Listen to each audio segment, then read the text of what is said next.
Hello everyone, welcome to Social Earth. आज की video में हम बात करेंगे कोरोना वायरस की, जो पूरी दुनिया में फैल चुका है, जिससे तकरीबन 200 ममालिक मुतासर हो चुके हैं। और इस वायरस से पूरी दुनिया में 4,90,000 लोग मुतासर हो चुके हैं और तकरीबन 24,000 के करीब लोग इस वायरस से जान की बाजी हार चुके हैं। और ये वायरस चाइना के शहर वुहान से शुरू हुआ।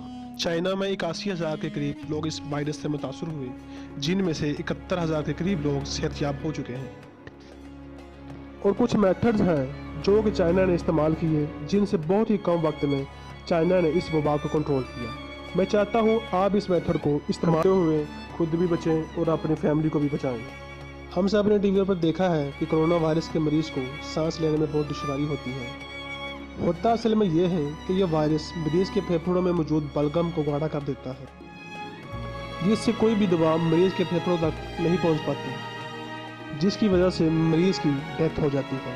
इससे बचने के लिए बेहतर है कि आप गर्म पानी का इस्तेमाल ज़्यादा करें और किसी भी किस्म के ठंडे मशरूबात से परहेज करें।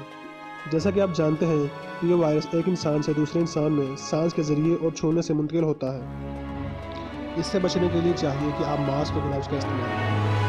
इसके अलावा जो हमारे घरों के दरवाजे हैं, जो अमूमन मेटल के होते हैं, इस पर ये वायरस 9 दिन तक जिंदा रह सकता है। इसलिए हमें चाहिए कि दरवाजे के हैंडल पर सैनिटाइजर का इस्तेमाल करें। कोशिश करें कि ज़्यादा से ज़्यादा वक्त घर में गुजारें और घर से ना निकलें। अगर बाहर जाना ज़रूरी हो तो मास्क और ग्लव्स का लाजमी इस्तेमाल करें और हजूम वाली जगह पर ना जाएं और कोशिश करें कि कम से कम लोगों से मिलें। गले मिलने और हाथ मिलाने से परहेज करें। घर वापस जाने के बाद हाथ अच्छी तरह 20 सेकंड तक धोएं और अगर मुमकिन हो तो सैनिटाइजर का भी इस्तेमाल करें। जैसा कि हम जानते हैं कि आज के इस दौर में हर बंदा मोबाइल, लैपटॉप और कंप्यूटर वगैरह इस्तेमाल करता है।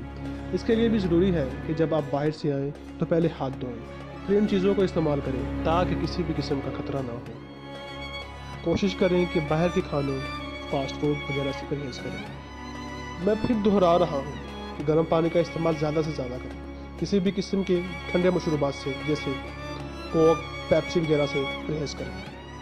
अपना भी ख्याल रखें और अपनी फैमिली का भी ख्याल रखें और ख़ास तौर पर अपने बुजुर्ग हज़रात का खास ख्याल रखें, क्योंकि ये वायरस बुजुर्ग हज़रात पर ज़्यादा इफेक्टिव है। इसलिए इनका खास ख्याल रखें। सफाई का ज़्यादा से ज़्यादा ख्याल रखें। सब्जियों और फ्रूट ज़्यादा से ज़्यादा इस्तेमाल करें। विटामिन सी का ज़्यादा इस्तेमाल करें, जैसा कि माल्टा और संतरा वगैरह।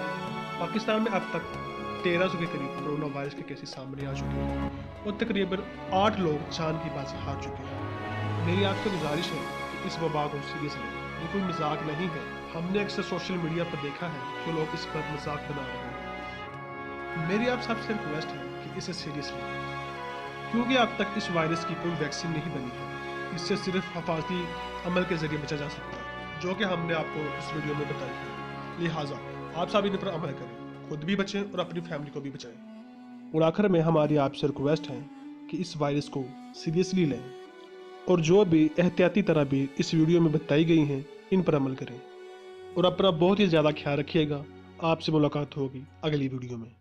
अगर आपको हमारी वीडियो अच्छी लगी है तो हमारे चैनल सोशल अर्थ को सब्सक्राइब करें और मज़ीद अच्छी वीडियो देखने के लिए बेल आइकन को दबाएं।